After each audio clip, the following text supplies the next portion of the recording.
In this episode, Hunter Isaacson, the guy who's gotten 300 million plus downloads to his consumer apps, shares his playbook for how to go $0 to $1 million MRR in a consumer app. How do you create mobile apps? Like him, he's created an app called NGL, which got 250 million downloads. He created other apps that got 60 million downloads, a dating app, crypto app. So he just breaks it down. It's really, really simple how he breaks it down. Obviously, creating a business isn't simple, and I'll never, ever tell you that it isn't simple. I learned a little bit from it, and I think you will too. I do believe that right now there's a window with consumer AI and consumer mobile apps that you can actually go and build a startup and start generating real revenue without raising venture capital. So I'm particularly interested right now in the consumer mobile app space.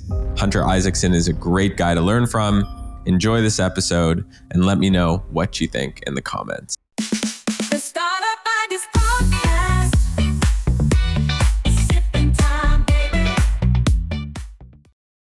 We got Hunter Isaacson on the pod. You might not recognize him, but I'm pretty sure you recognize some of his apps. This is the GOAT who's gotten 250 million downloads for NGL. Is that right?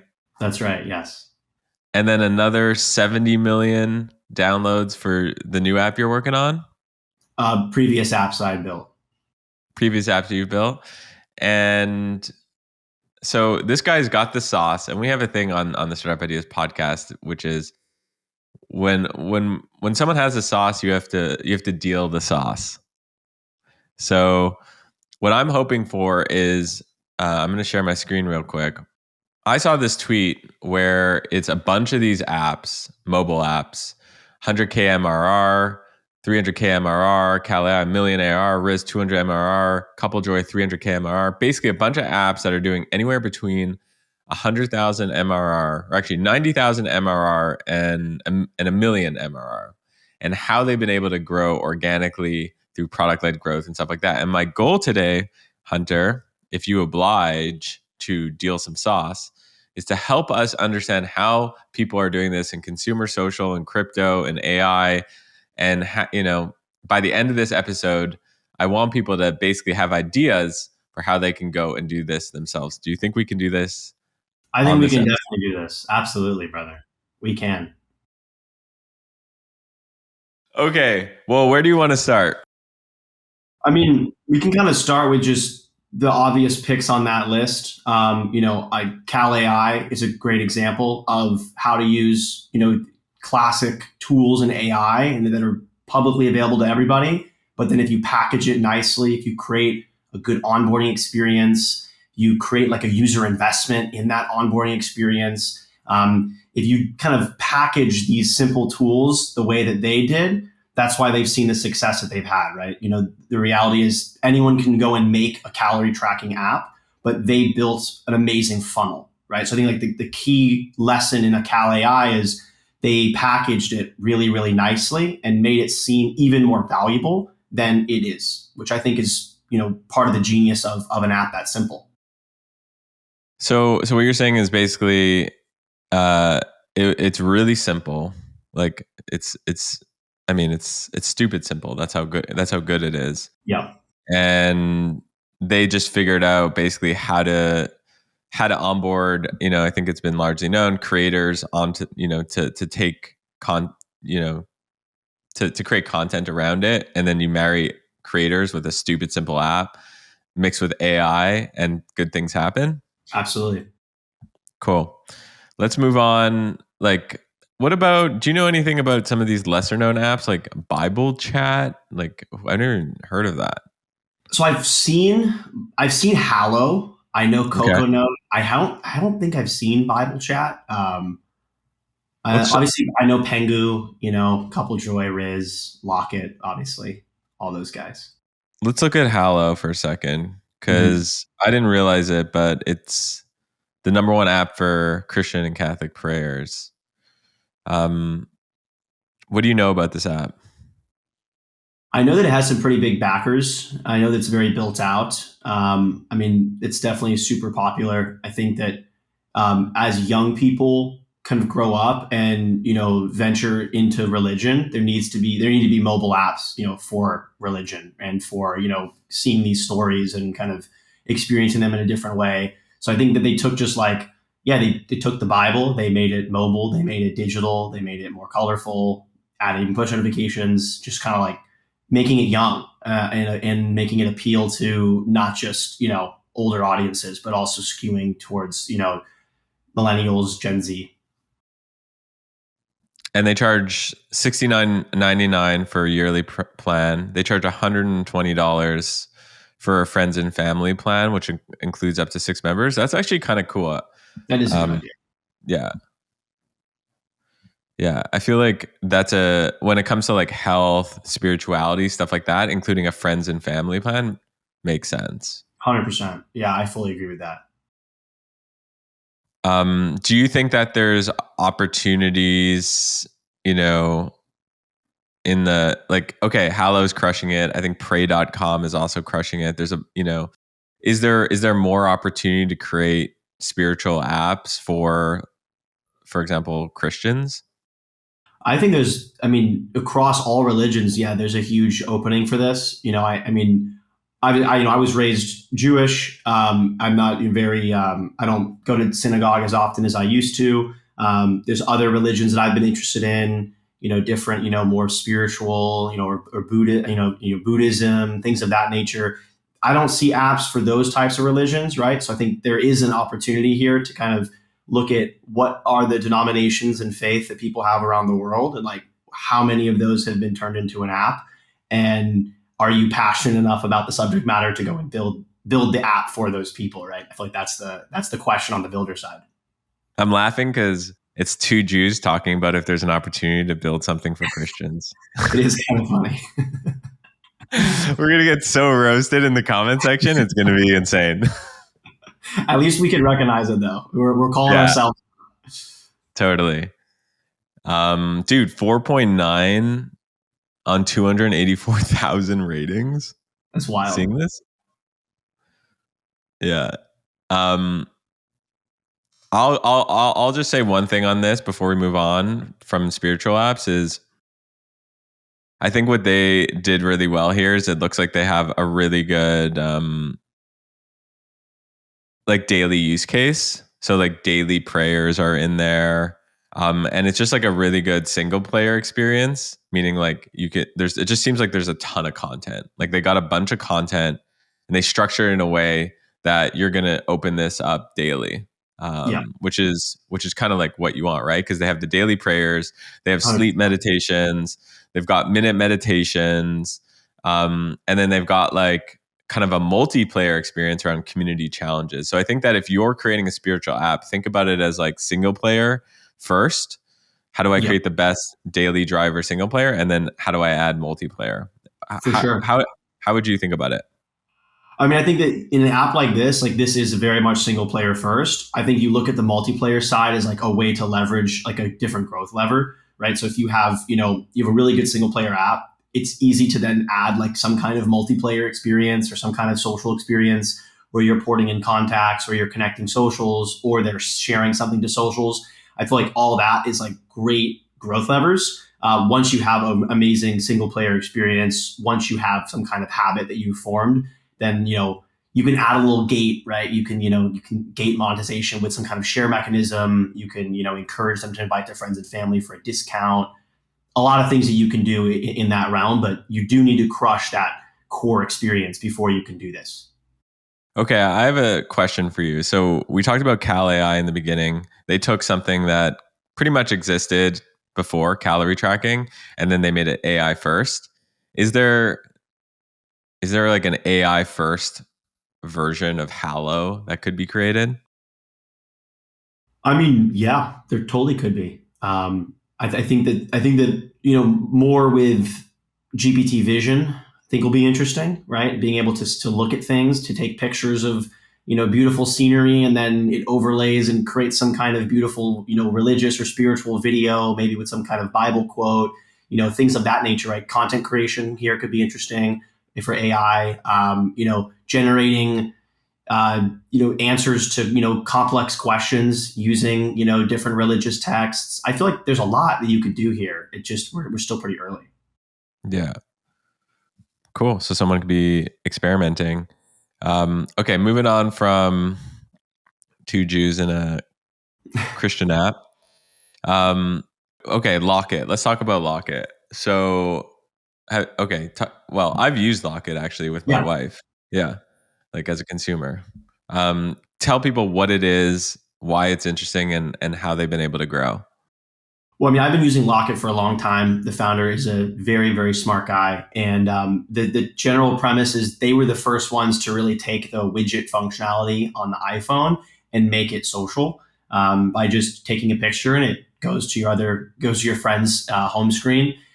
It's a very simple concept. And I feel like it really popped off with, kind of like people on TikTok who are in relationships, like the relationship talk side of TikTok, or the best friend side of TikTok. This skewing super young, right? Like kind of how do you build a social app that's Snapchat esque, but it lives in a different place. I feel like Locket was like amazing at figuring out how to do that. I mean, I've used the app.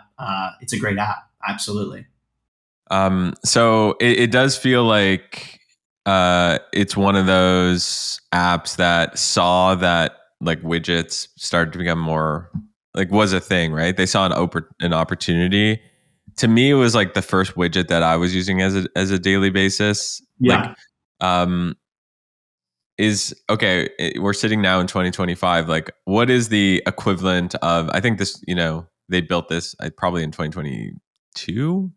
yeah, Um, somewhere around there. around there.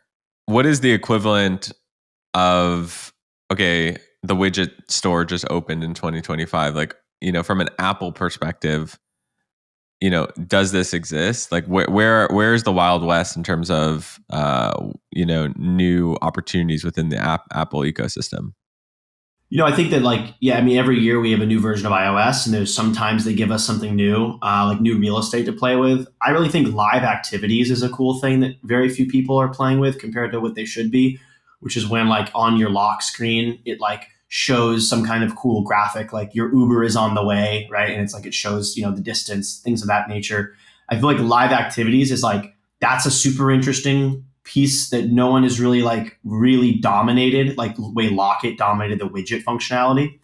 I also think like lock screen widgets have not been fully played out. Like, I use them a lot, to kind of customize my lock screen. I wish there were more. I'm sure there's like some social experiences that we could, use there. But yeah, I mean, every year there's something new that Apple gives us. Yeah, exactly. Things like this. Yeah, it's true. Like the lock screen widget, you stare at it every day, All the time. and all the time. Yeah. Yeah. Um. So the thing with this sort of stuff when Apple opens up something new is like Locket looks obvious now, but realistically, like they were one of the first, if not the first, mainstream use cases of a widget. Yeah. Um, so I can, my prediction over the next 6 to 12 months, live activities and iPhone lock screen widgets, like we're going to see one or two really big uh, bangers, basically. Yeah. I could see it happening for sure. By the way, you've grown your apps to millions of users. Like Guillaume, this guy on X who's really good at sort of sharing a lot of these examples. He's like exclusively talks about like creators um driving the growth of them via Mhm. organic content. Like, is this something that everyone needs to pay attention to? How have you grown your apps? Can you talk more about that? Yeah, for sure. I mean, the way that I've really grown my apps is using creators and using TikTok and that kind of content just to seed the app, to get enough people to download it within a tight amount of time in order for them to then kind of activate a growth loop where everybody shares something. This is what I did on MGL. We spent less than $10,000 marketing the entire product to get the 250 million downloads that we got. And really, the purpose of the marketing was just to seed it, right? Just to get enough people to download it quickly. Because it's one of those apps that just once enough people do it, it just goes giga viral, which is what happened for us. It just took some time to seed it properly. And we use TikTok and Instagram to do it. And what do you say to people who say, I've seen this app before? This isn't a new idea. Yeah, it's not a new idea, right? Anonymous messaging apps have been on the internet for a long time. There was Ask FM, there was Yik Yak, there was a bunch of different ones, in between. Really what made NGL special for us is we launched it right when Instagram, unveiled the link feature for everybody. Used to have 10,000 followers to post links. In October of 2021, they just randomly switched it.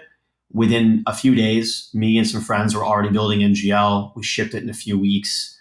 And then it took about 6 months after that point for people to start using it, just because it took time to seed it. So for like people listening, you don't really need to reinvent the wheel. No. Sounds like. No, it's a new channel, right? It's like if anonymous messaging has worked on the internet, it's worked on apps, it's worked on different platforms. Why wouldn't it work with Instagram as the growth lever? So that was kind of our thought process behind building the app. And also because like nobody had ever posted, links on Instagram. The average person had never done it. So we really had to train, a couple 100 million people on how to, tap the link sticker, paste the link, position the link. Sounds really easy, but it's super, super hard at scale to getting everybody to fully comprehend like a new feature that they hadn't used prior. Totally.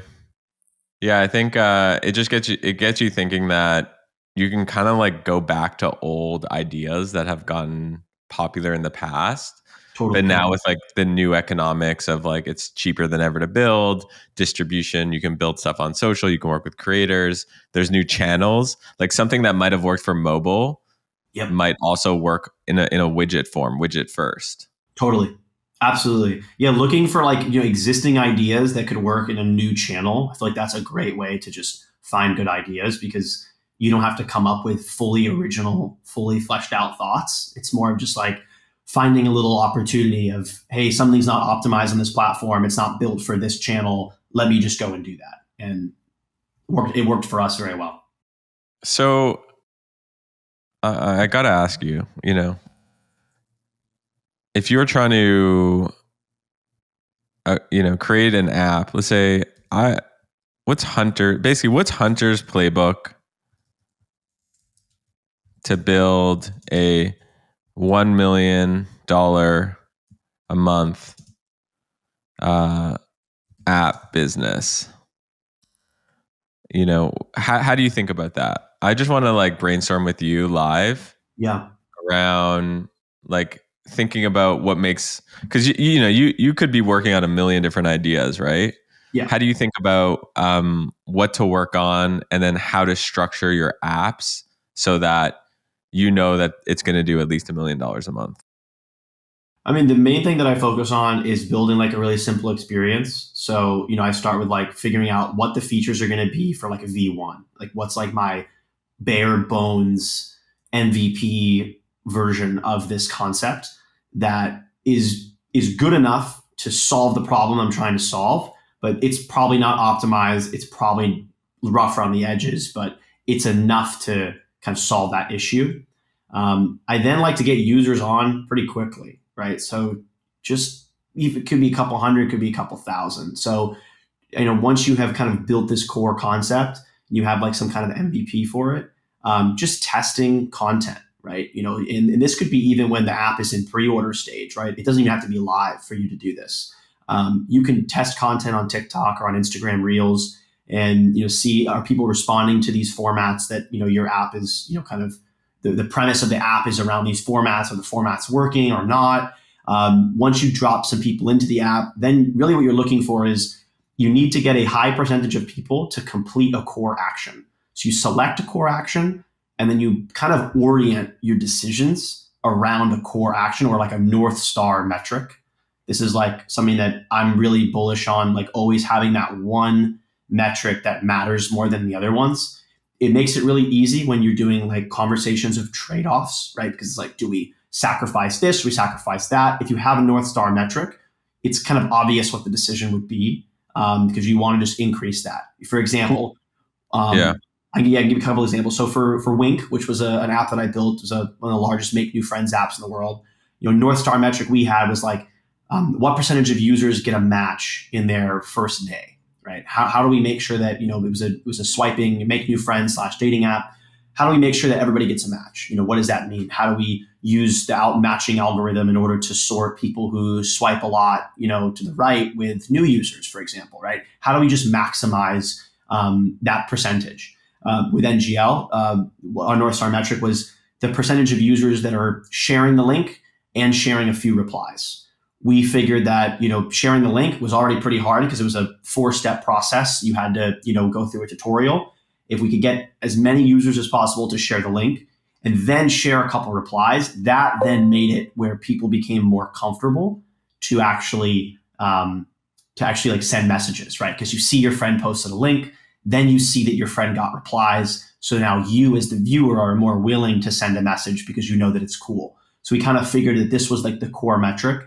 And then with bags, right, with my latest app, the core metric is how many people are coming in that are funding their accounts and making one trade in the first day, right? How do we maximize that number? And so if anything that you're doing is going against the North Star metric, then it's just not the right decision.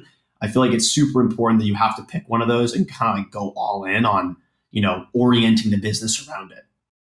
I think you're missing one key piece of this framework that I've noticed you do, which is you call it build a simple experience, but it's build a brand people love. So I've noticed that all the apps that you create, Wink, NGL, Bags, they all have like pretty simple names with brands that people can resonate with.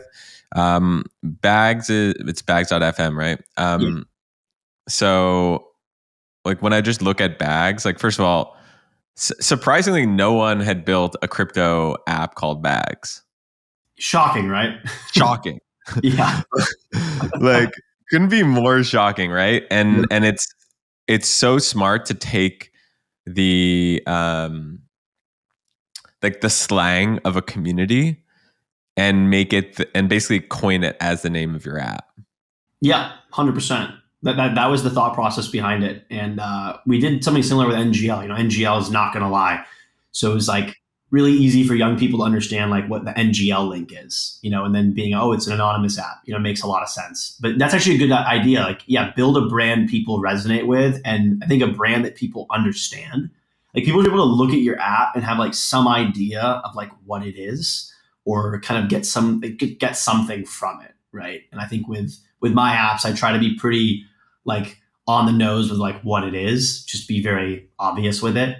And that's something I just learned over time. Just I've done it so many times. I've seen good names and bad names. I've seen if I go too complicated, people get confused. So now I stick to short names.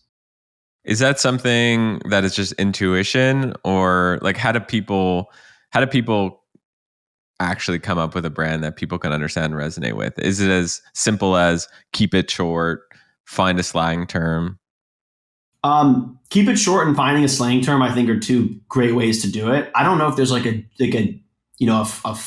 fully fleshed out framework. A lot of it is like how you feel the vibes of the brand are. And I think by using slang, by using like, words from a specific community, it can kind of set the vibe and the tone to be more like young and like comfortable and like colloquial and like we're just friends talking and hanging. And that's why the app is called what it is.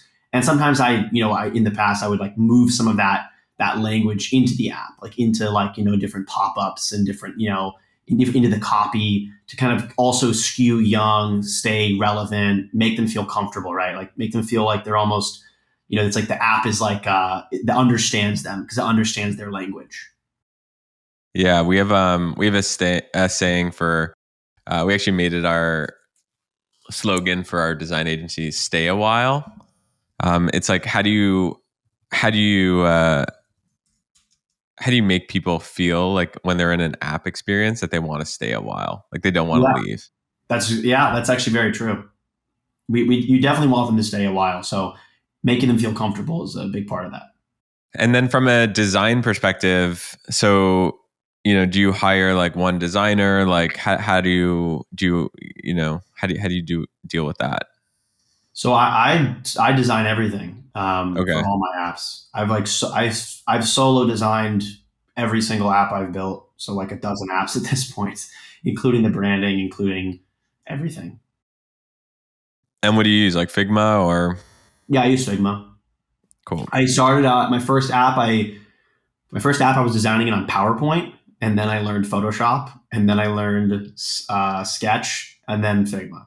So I've kind of used a lot of different tools. Awesome. Okay, so step one, build a brand. Step two, build simple experience. What does this look like bare bones? Step three, get users on at least 100. So testing the content, figuring out what the format is, picking a platform. You select the core action as number four. High percentage of people doing it.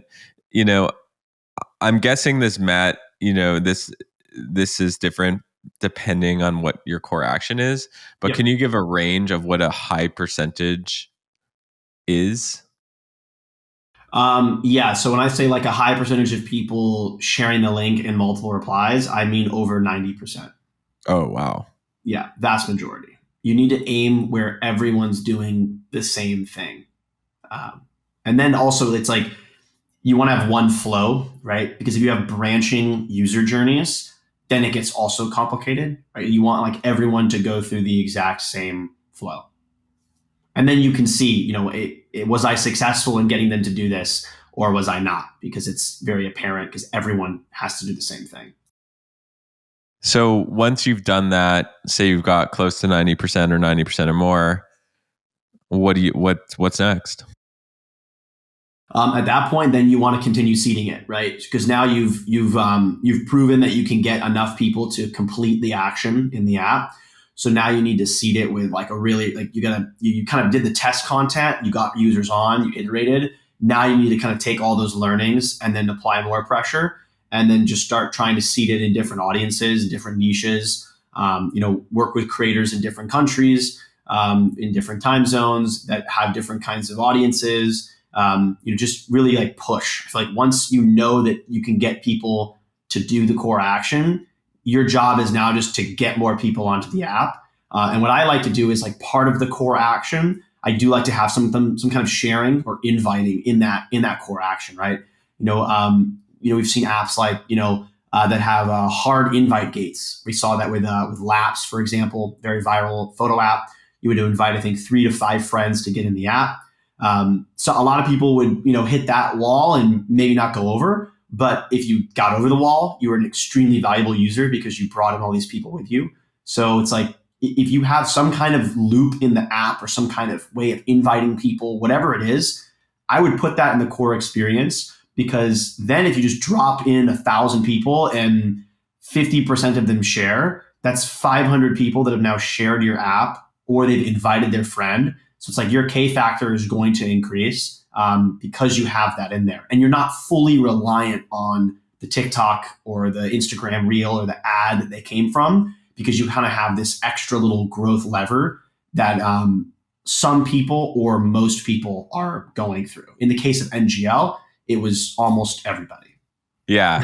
So I've noticed you've done that with pretty much all of your apps. So with NGL, it was you were posting the NGL link on your Snap or Instagram. With bags, I first learned about bags. I didn't even know it was you, to be honest. I first learned about bags because I saw people sharing their bags link on Twitter. Can you talk about the social aspect of bags? Yeah, so when we started Bags, we didn't really know what it was going to be. We kind of had this idea for like what we wanted to build. We knew that we wanted to build like a really good consumer crypto app that could get anybody into crypto, but also have them understand what's going on, and at the same time still have people who are crypto natives be able to enjoy the app, right? So it's a pretty hard problem. So we started with just like, how do we create like a really cool brand? How do we create like a great community of people? We had the idea to kind of start building growth loops. This was really early days of the company. We didn't have any followers on social media. We hadn't made any money. We hadn't really built, anything substantial at the time. So we started with just a couple of loops. One of the loops we had was, you would log in with Twitter, you'd claim your bags link, and then you share it. And then if people join from your link, we would mark those people as like one of your invites. And then we had like a leaderboard of all the people that were inviting. And we had like lots of the top people on Solana, Raj and Toli from Solana were on there. A lot of other people that are big in crypto were on there. And then we basically just kind of kept building growth loops. And that kept growing the followers, and it kept just growing the hype and the buzz about the app. And it allowed us to kind of get to that 100,000 follower mark on Twitter. And then we really just focused all the efforts on backing that growth loop up and that hype up with building a really good product. And when you're talking, okay, once you've got a thing that's working and you're continually seeding it, are you paying to seed it? Like where, is this organic or is this paid basically? Sometimes it's organic, sometimes it's paid. I think that in the case of NGL, we were paying $50, $100 here or there to influencers to just post the link on their story. In the case of an app, like a different kind of app, right? Like with Wink, a lot of what we were doing was we were paying TikTokers, we were paying people to make videos. But like, I think that you don't want to pay a lot, right? Like you kind of want to just test and build things that can scale, that like work on a small scale. And that way all you really need is like that one viral video to kind of get the traction going. But it can be paid, it can be free. It just depends on honestly your relationship with an influencer, your relationship with creative agency, whatever it may be. There's not really like a go-to answer there. And what else are we missing from this list, if anything? I mean, just not, I wouldn't call like additional pointers, more of just like general, like, good practices, is like authenticity in the way that you present the app, like just present it how it is, right? And like be very real with how you, communicate publicly. Like in the case of NGL and Bags, like, NGL has 2 million followers on Instagram, Bags has over 100,000 on Twitter. Very active posting on the Bags account every day. We have an intern that's constantly, making sure that people are, seeing Bags, hearing an authentic voice, being memeable, being funny, being relatable, not being just like a brand that just kind of like sits there. In the case of NGL, we don't push it as much now on Instagram as we used to, but the Instagram has like meme formats and like, the funniest, messages from people and like, just a bunch of like, fun, young, skewing things that make it feel more comfortable to young people. So like an authentic voice, an authentic stance, it's probably part of the brand aspect, but I feel like that's really critical. Yeah, I agree. I mean, it makes everything work better. Like it makes people love the product more. It makes them want to share it more. For it makes sure. them just increases affinity and trust with the brand. So I agree, and it's an unfair advantage for people. Yeah, definitely agree. Anything else? I mean, that's pretty much the core of it, I'd say. Cool. Yeah. And just curious, like, are there 1, 2, 3 apps that you can think of that you look up to, that you're like, they've done these things that people should look at as like a inspiration for mobile app ideas? I think that, if you want to look for consumer social inspo, I'd hope that people look to some of my apps, specifically NGL. I think on the AI side, I do think that Zach and Blake and the guys at Cal AI crushed that, really did an amazing job on the AI app side.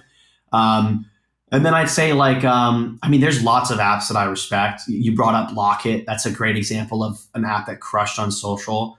And we didn't talk about them, but also Pengu. I know those guys well, and I think that what they're doing with character animation and AI and kind of creating this like human experience between an AI is very interesting and like definitely worth exploring. I feel like we're going to see a lot more of those things for different like contextual based use cases. Not just like an AI friend, but like different kind of personalities to help you on the way. So Pengu is a great one to look at. Those are the ones that like just jump out to me just from my pure memory, but very, very impressive apps. So Pengu, for people who don't know, it's essentially like a virtual pet, right? Yeah. So this is a great example of um, it's not like they invented virtual pets. You know, when I was a kid, I remember getting a Tamagotchi, like OG from the 90s, you Hmm. know? And even then, that was a new form factor of the time. It was like the first time you'd be Yeah. able to have like essentially a portable computer. And then, a lot of kids had them. Sure. Now, this is virtual pets on mobile has existed for a while, but they haven't existed with the degree of AI that's been injected into them, right? Yeah. Yeah. Exactly. So one way to think about startup ideas for in general, like, I love your playbook, but I think also thinking about it like NGL for X, Cal AI for X, Locket for X, Pengu for X. Thinking Yeah. about what other niches, like how can you take that format and just apply it to other niches? Totally. Yeah. I mean, I think that Pengu's a great example of that for sure. I mean, we talked earlier about like Hallow, right? And like, Yeah. these like spirituality apps, it could be interesting, like a hybrid of a Pengu type app with a spirituality type app, right? Like that's an interesting niche that I don't think people have explored fully. Or, rather than, a calorie tracking app, be using, GPT vision for something else that maybe is a novel experience, right? I do think that like it's more about looking for frameworks than it is for looking for like ideas. The framework I feel like is more important because now it's really easy to just like framework X, with audience Y. You mentioned uh, GPT vision. We talked about widgets. What technology are you interested in right now? Well, I'm very interested in crypto and crypto going mainstream and getting real regulation, being accepted now by the government. That's really exciting. And a lot of people now kind of building consumer apps in crypto. I feel like that's like very exciting for me. As far as like future tech like this or on the horizon, I'm really excited for augmented reality glasses whenever those happen. I think that's going to be a pretty incredible experience when we can prompt an app using our own, Jarvis AI type, and we can create a fully immersive experience that anyone can look through and see. And I think that's really going to be the next step of how we kind of take AI off of just the phone and really it becomes more immersive and it becomes more shareable. And I think it'll kind of mirror the trend of where everything's going with AI coding tools like Cursor, and AI video tools. I think it's all going to kind of like have this interesting singularity where we're going to be able to just create anything and anyone can see it in full immersive detail and then we can share it. And I feel like that's going to require the next step in hardware. So I'm bullish on that. I don't know when Apple's going to finally unveil what they have there, but I'm sure it's sitting somewhere in the basement, and they have the glasses ready to go. But I can't wait for that. That's what I'm super excited for. Like the next hardware platform. I feel like we're not quite there yet, but we'll start to see it soon. I think. What about running local models on phones? Do you think that AI models will be run in the cloud like they are today? You use ChatGPT and it's all hosted by them, or do you think people are gonna have it local on their phones and on the web on desktop? I think that the phones eventually, yes, absolutely. I do think that like the phone will be the driving compute for whatever the glasses are. I don't think that the compute's going to be happening on the glasses. So I think that in the way that we're using the cloud to do all the AI training and generation, I think it'll be like the phones will have to get more advanced. They'll have to be able to handle more of these, LLMs. I could see it happening for sure. I could definitely see it happening. But we don't know, maybe it requires even more compute to do the even crazier things. So it might stay in the cloud, but I could totally see a future where like all the compute and all the LLM stuff is happening on the phone. And then you have like super lightweight glasses that are just connected over Bluetooth and the processing is being sent to the iPhone. If you're so these are three trends in tech that you think are interested in that you're interested in. if you're just starting out, you want to make your first $1 million, $10 million, maybe even more, and you're trying to create a startup to go and do that, what sort of trends in tech should people be, um, focused on, I guess? I do think that for young people, if I can talk to more specifically about this, like people that are in their teenage years, 20s, in college or post college, I do think that, when you're young, you want to take a lot of swings and a lot of risks and a lot of you want to have a lot of at bats, a lot of tries.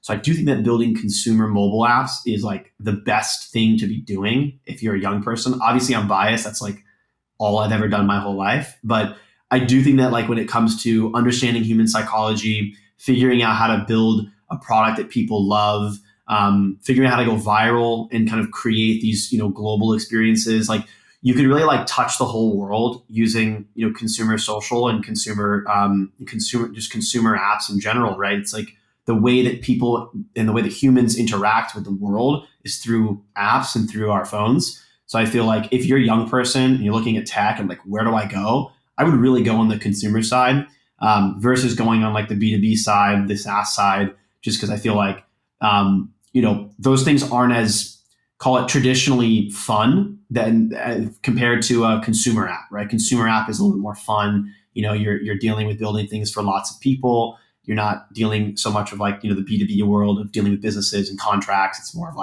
build a great product, figure out how to market it, build something people love. So I would say young people, just anyone that's looking to get into tech, I would just get into the consumer side also because the tools are getting much better. So within a short amount of time here, you will not need any technical person with you. I think still we need someone. We're not fully there yet, but I do think, consumer is the way to go for sure. Cool. I love it. Hunter Isaacson, giving away playbooks, giving away sauce. I knew you'd bring it. We did zero preparation for this podcast. None.